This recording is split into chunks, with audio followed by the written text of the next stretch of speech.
lakukan ini kerana saya terpaksa lakukan untuk kebaikan negara kita.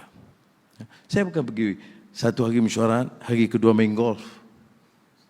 Itu tradisi lama. Sudah pun tahu? Tak ada. Ada lapang selepas program, saya jalan-jalan laju sekejap.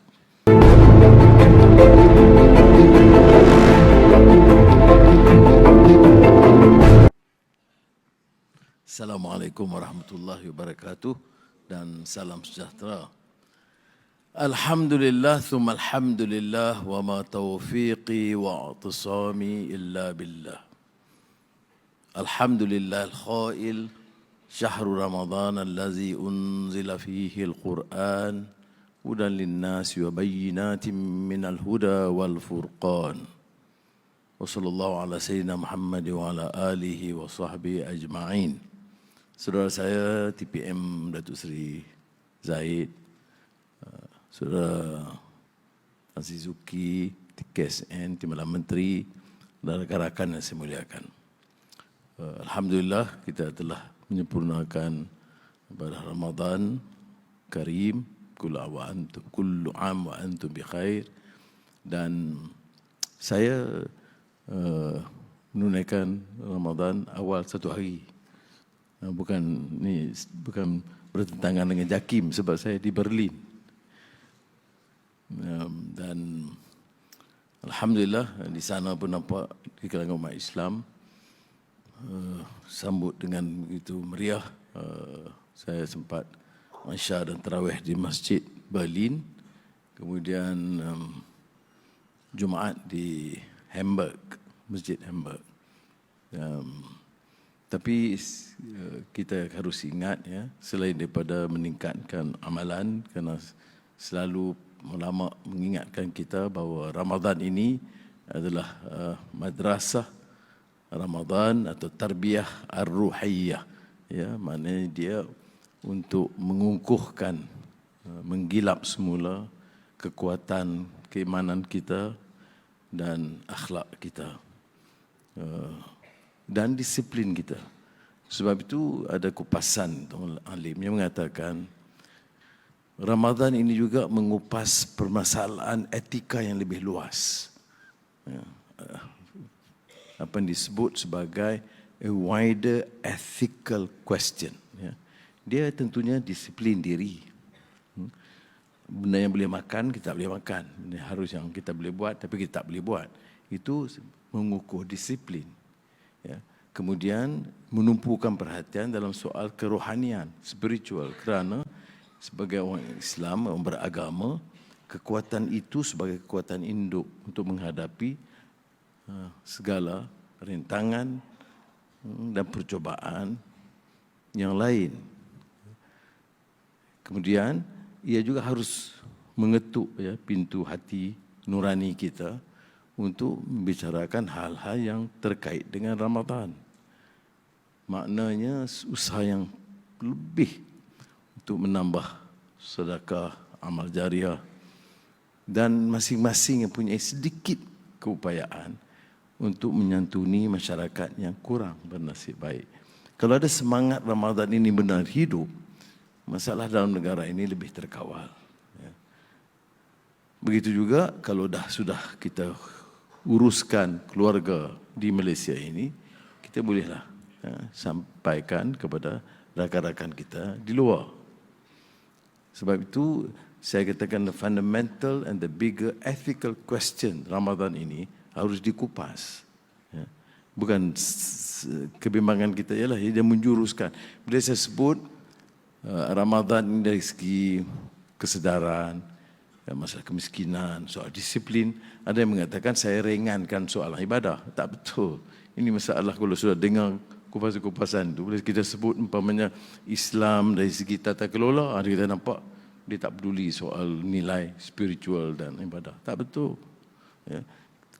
Perbicaraan Islam tidak boleh terlepas daripada soal yang thabit, soal tetap dan hukum yang tetap. Dan termasuk soal-soal yang ibadah dalam bitak khusus. Tetapi saya kata harus ibadah itu memberikan makna yang lebih luas. Bagaimana boleh kita sempurnakan Ramadan kemudian sambut dengan pembaziran yang luar biasa. Bagaimana kemudian tidak mempedulikan nasib masyarakat miskin. Bagaimana dalam Ramadan masih lagi kita teruskan amalan, mengambil komisen dan rasuah. Jadi maknanya penghayatan ini tidak ada. Dan sebab itu selalu kita sebutkan dalam prinsip asas dakwah itu selalu, ya ayyuhallazina amanu istajibu lillahi walir rasul idza da'akum lima yuhyikum. Selalu saya diperingatkan dulu dalam awal-awal usrah dulu, ya, bahawa bukan saja menyampaikan tapi penghayatannya. Yang saya ingatnya hilang kita ni penghayatan. Sebab itu kuat Islam itu pada jeritannya, pada makihamunnya, tidak pada penghayatannya. Ini persoalan-persoalan dia kata soalan etika yang lebih besar. Persoalan moral dan etika dalam bahasa Inggeris itu lebih kukuh terangkum dalam istilah akhlak. Sebab itu dalam memahami, menyanjungi kepribadian Rasulullah itu ialah kerana akhlaknya. Wa innaka la'ala khuluqin azim. Baik. Jadi saya harap mudah-mudahan kita dapat mengamalkan Ramadan tahun ini dengan semangat yang dianjurkan dalam agama. Mengukuhkan rezeki madrasah ruhiyah, tapi madrasah Ramadan itu mengukuhkan juga semangat, kefahaman kita, disiplin kita dan tekad kita untuk memperbaiki. Kenapa guna masuk madrasah? Tetapi dia sama juga kedudukan dia macam tahun-tahun lalu. Masuk madrasah maksudnya disekolahkan semula. Masuk sekolah ada ujian. Tapi ujian kita tidak meningkat. Iman tidak meningkat, akhlak tidak meningkat, kekuatan semangat tidak meningkat, disiplin tidak meningkat. Sebab itu ujian Ramadan itu harus menghasilkan peningkatan. Okey? Demikian mukadimah tazkirah Ramadan. Minta maaf. Ustaz ramai, saya minta maaf lah kelemahan. Baik. Yang kedua ni ya saya lupa semalam menghadap santai dengan Yang Pertuan Agong. Ya. Jadi malam ini ada majlis buka puasa kata dia.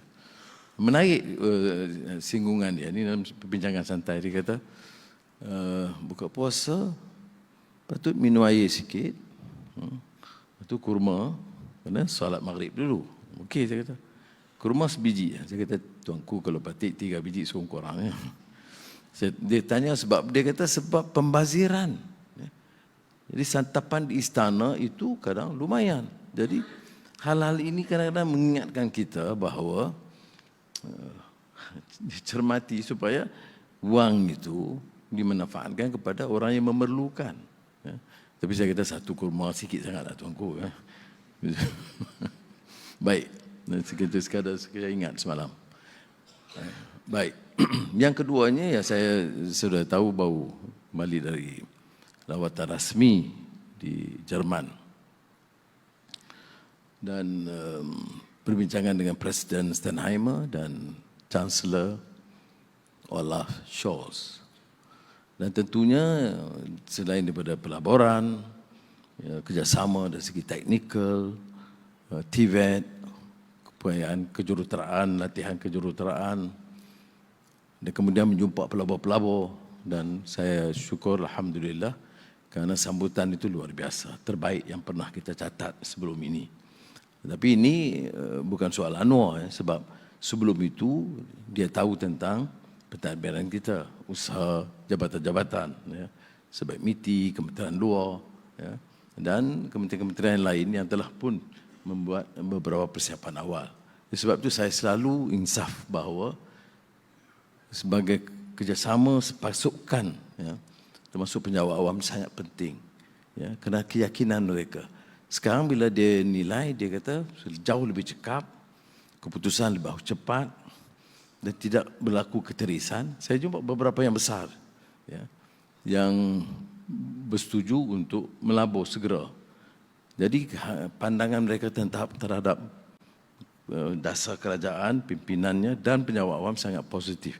Dan saya nak ambil peluang ini melalui Tan Sri KSN untuk mengatakan Alhamdulillah, syukur, dan saya bangga dan berkhidmat dengan semangat penjawat awam yang sedemikian, kerana kesannya dan sambutannya luar biasa. Saya tidak menambah, ramai juga menteri yang ada bersama saya pada masa itu. Sudah Mak Hassan, Menteri Luar, sudah Zafrul, Tengku Zafrul, Miti, dan juga Iwan Benedict. Kemudian beberapa pegawai. Mereka dengar sendiri. Dan terus saya sejak provoke soalan, macam mana, lambat tak? Ada masalah tak? Ada tak kena bagi komisen macam biasa?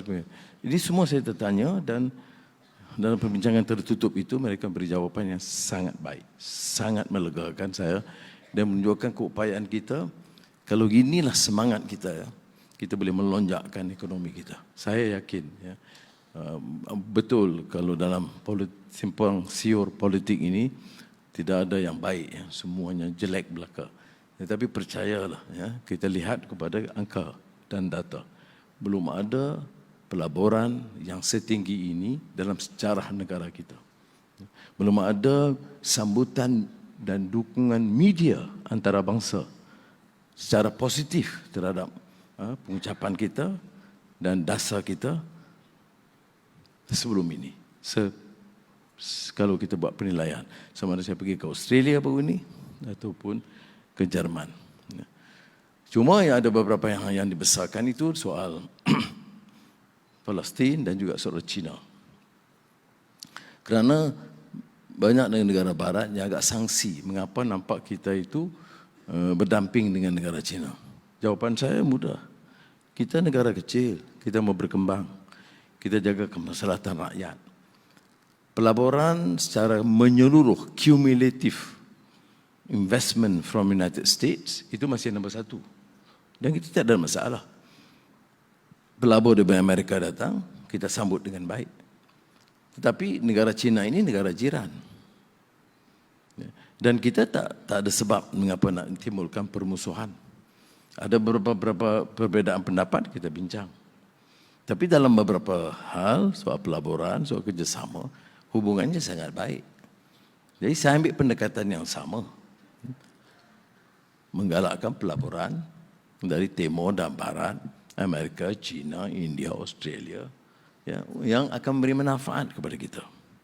Jadi saya pun bila ditanya soalannya, buat China phobia ataupun Sinophobia, saya jawab tak ada sebab kita nak ada permusuhan dan anti sesiapa.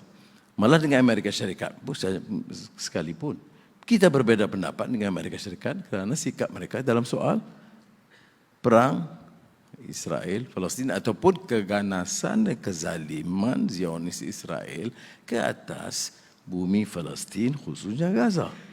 Dan kita suarakan dengan terang. Malah dalam pertemuan sidang media dengan Chancellor Jerman, sebenarnya tahu Jerman ini bukan negara kecil. Jadi saya pun tahu juga saya ini pemimpin kecil dari negara Malaysia. Bukan saya nak pilih untuk membuat kenyataan yang keras terhadap orang lain. Saya lebih baik tumpu perhatian untuk betulkan ekonomi negara kita dan struktur negara kita, mengangkat martabat negara kita. Tetapi kalau anak-anak kecil, bayi, wanita, orang yang tidak bersalah itu dihancurkan tiap hari, saban hari, maka berdepan dengan Presiden Biden, saya tentu mengambil kekuatan untuk menyatakan sikap dan pendiriannya. Saya kata, saya tidak bangkitkan soal dia iktiraf Israel, saya tidak bangkitkan soal dia sokong Israel, tapi saya kata hentikan kezaliman dan pembunuhan ini segera. Ini seperti sudah tahu beberapa bulan yang lalu berdepan dengan Presiden Biden. Kemudian di Australia soal China, bila ditanya, saya tidak memulakan kalau dalam menyampaikan pandangan dalam sidang media. Selalunya bila disoal dengan gitu provokatif, mengapa Malaysia ini pilih untuk mendukung negara China, maka saya jawab, siapa masalah persaingan Amerika China tentang penguasaan teknologi maklumat dan IT. Itu masalah dia. Kita yang terbaik daripada Eropah, dari Amerika, daripada China sebagai negara, kita rangkul semua. Mengapa saya nak adakan satu sikap permusuhan? Itu dengan Australia. Tapi di Jerman, walaupun dengan Chancellor Scholz, kita dah setuju, maknanya dia kata okey, dia faham pendirian kita. Cuma Jerman ini dia masih ada, saya akui, tentang pembunuhan Yahudi dalam Holocaust. Jadi sikap dia mendukung Israel itu terlalu ketara. Itu saya kata itu keputusan dia. Tetapi janganlah dalam menyokong Israel, kita mengizinkan pembantaian dan pembunuhan beramai-ramai, genocide, ethnic cleansing, apartheid, sebut saja, di Gaza. Jadi keputusan yang dia sebut itu ialah bahawa dia bersetuju supaya dilakukan gencatan senjata sepenuhnya oleh Israel ke atas Gaza dan menambah bantuan kepada Gaza. Baik. Jadi saya ingat setakat itulah. Ya. Tetapi bila dihujat oleh pemberita Jerman dengan kasar, kamu iktiraf dan kamu berkawan dengan Hamas dan kamu bagaimana sikap kamu terhadap Oktober 7 Oktober tahun ini, tahun lalu. Jadi saya jawab dengan mudah. Apakah masalah Israel Palestin itu bermula dengan 7 Oktober? Kemudian dengan interview panjang DW satu media Jerman yang besar dalam bahasa Inggris, itu lagi saya terang, saya kata Nakba itu tahun 1948. Rakyat Palestin dibunuh dan diusir keluar juta orang. Itu 1948. Kemudian tiap tahun kita tahu berita tentang pembantaian dan pembunuhan. Tidak mungkin dipadamkan, saya kata. Kemudian dia kata, tapi kan ini keganasan 7 Oktober bagaimana? Saya kata dalam semua peperangan melawan penjajahan, Vietnam, Algeria, Indonesia, Afrika Selatan, pejuang membela atau menuntut kemerdekaan dan mengusir penjajahan tidak pernah disebut teroris. Yang menyebut teroris itu pihak penjajah. Pejuang kebangsaan tidak pernah disebut teroris. Dalam sejarah kita, orang yang melawan Inggris dulu, kita tak anggap teroris. Mat Kilau bagi kita pejuang, bukan teroris. Jadi, dia naratif itu tertakluk kepada pendirian kita. Pendirian kita itu soal kebebasan, soal kemerdekaan, soal keadilan. Ini ada kaitan dengan Ramadan tadi saya boleh sebut. The larger ethical question. Ya. Tentang prinsip ini yang kita ketengahkan. Jadi bila saya jawab begitu. Ya. Saya kata, Mandela. Dulu, Amerika dan negara Barat, khususnya Inggris, menggelar beliau itu teroris. Dulu. Setelah capai kebebasan dan beliau presiden, beliau dianggap pejuang keamanan hebat di dunia. Jangan lupa, 20 tahun dulu beliau teroris. Mengikut kacamata penjajah, bukan kacamata pejuang kemerdekaan. Jadi saya ulas hal yang sedemikian. Apakah saya setuju pembunuhan bayi dan wanita? Kalau berlaku, saya tidak setuju oleh siapapun. Tapi mengapa soalan itu tidak ditanya kepada Netanyahu? Mengapa hanya kepada Hamas? Saya sebut ini karena banyak juga saya dapat beberapa ulasan mengapa Anwar memilih untuk menyokong pengganas Hamas. Saya tidak pernah menganggap mereka pengganas. Hubungan kita kekal sampai hari ini. Hubungan dengan badan politik Hamas dan Datuk Seri Zahid pun terus ada hubungan baik dengan mereka dari dulu. Dan saya mengatakan di Jerman, di mana pola pemikiran dan dasar mereka itu memang menetapkan Hamas itu teroris. Nah, ini pendirian kita yang kita harus lakukan. Dan ini tentunya mengundang permusuhan dari luar. Kita tidak memilih untuk bermusuh. Tetapi kita tidak boleh umpamanya menggunakan naratif yang mereka gunakan.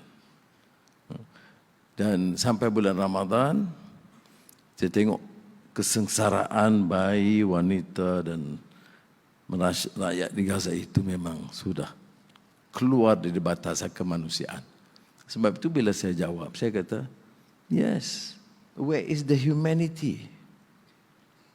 Where have you thrown humanitarian principles? Dan alhamdulillah sekurang-kurangnya di seluruh dunia, di kalangan sarjana, di kalangan pejuang dan ulama, mereka menyambut baik kenyataan itu. Saya bila solat Isya Tarawih di Masjid Berlin, kemudian Jumaat di Masjid Hamburg, itu saya lihat umpamanya umat itu memang melihat Malaysia itu sebagai suatu yang sangat positif, yang membanggakan mereka. Cabaran kepada kita ialah bila pengiktirafan begitu, kita harus buat sesuatu yang jauh lebih baik. Menteri-menterinya, pimpinan politiknya, dengan tata kelolanya, dengan banteras rasuahnya, dengan program-program yang boleh membantu rakyat dalam keadaan cubaan dan ujian sekarang, seperti kos sara hidup, dan ringgit digasak begitu rupa. Itu harus kita tangani dengan baik. Kemudian penjawat awam dengan semangat baru ini, harapan menggunung tinggi. Jadi dan dunia ketiga punya yang Global South dan juga umat Islam, itu harapan yang saya lihat. Ya, saya pun sebenarnya tahu dulu saya memang sentiasa keliling-keliling dunia, menyampaikan ucapan di pelbagai universiti, di Jerman, di Perancis, di Amerika, di Australia. Tetapi saya lihat sambutan dan semangat yang ditunjukkan kali ini sangat baik. Ya, sebab itu gunakanlah peluang ini, wacana yang lebih sihat dan segar. Ya. Dan saya kata ini yang tema tadi ialah the larger ethical question on governance, on justice, on correct policies. Ini saya ingat sebab kalau saya bincang masalah ini kan, pelaburan bagaimana gini, tapi balik Malaysia punya bak kutih, buka kantin sekolah bulan Ramadan. Itu pula jadi itu hangat, seolah-olah itu hidup matinya kita, maruah kita. Sudah tahu. Inilah keadaannya. So, jadi saya harap benarlah supaya masyarakat, terutama penjawat awam, bantu kita bersama, keluarga kita dan masa depan kita. Dan saya yakin insya-Allah kalau kita tegas dan terus kerja begini, kita boleh capai yang baik. Ya. Tentunya saya selaku Perdana Menteri dan Datuk Seri Zahid pun turut juga kenal, itu dihujat pelbagai. Ya. Itu salah guna kuasa, guna wang banyak, pergi senang guna pesawat kerajaan, pergi cuti di luar negara dan dengan seronok saudara. Tak terjawab saya. Tapi percayalah, Jerman 5 hari itu, kedai pun saya tak pergi. Saya tak ada kerja lain selain daripada hotel ke mesyuarat. Ya. Ada waktu ruang, saya panggil sarjana seluruh Eropah, sarjana Islam dan ulama Islam untuk bincang soal isu Islamofobia. Tapi tak upaya kita menjawab. Ya. Dan kerana setengah yang menghujat itu, Tok Guru, dia pakai serban dan jubah. Dan hujatnya tidak benar sama sekali. Apakah sebagai Perdana Menteri saya tak boleh keluar negara? Saya terpaksa, saudara. Kita akan dapat dukungan sebegitu rupa kalau kita tak menyantuni. Apakah saya suka sangat keluar? Tak larat dah. Saya bukan lagi muda. Kalau dulu saya suka keluar negara. Sekarang saya tak suka. Saya lakukan ini kerana saya terpaksa lakukan untuk kebaikan negara kita. Saya bukan pergi satu hari mesyuarat, hari kedua main golf. Itu tradisi lama. Sudah pun tahu? Tak ada. Ada lapang selepas program, saya jalan-jalan laju sekejap. Itu ada. Kalau itu dia enggak salah, saya minta ampun, minta maaf. Ya. Tapi sebab itu saya nak ajar saudara. Ya. Kerana bagi saya, asas kekuatan kita penjawab. Image, prestasinya, walaupun adalah sikit sebanyak golongan yang kecil yang masih lagi jadi masalah. Tapi image itu sangat positif. Bukan satu dua syarikat. Ya. Di negara China, di Australia, di Jerman. Itu pandangan mereka, terutama yang dah lama sini. Ada yang sudah lama, ya, macam Infineon dah puluh tahun. Baus berpuluh tahun. Dan banyak syarikat. Dan mereka menyatakan kepada saya, dalam mutakhir ini, dia lihat ada satu disiplin baru. Ya, dan mereka puji sungguh dalam cara kita menyantuni dan menjawab permintaan dan meneruskan permintaan. Ya. Jadi saya harap kita tumpu ini. So, saudara percayalah, bagi masa dalam beberapa tahun kita boleh angkat semula darjat martabat kita. Kita dah ketinggalan. Transformasi digital, transisi energi atau tenaga. Ini hal yang sangat mendesak untuk negara kita. Bincanglah juga soal ini. Sekali-sekali nak baca soal bab kutih bolehlah, tapi janganlah ambil masa panjang sangat. Mudah-mudahan Allah SWT memberikan kekuatan kepada kita. Wassalamualaikum warahmatullahi wabarakatuh.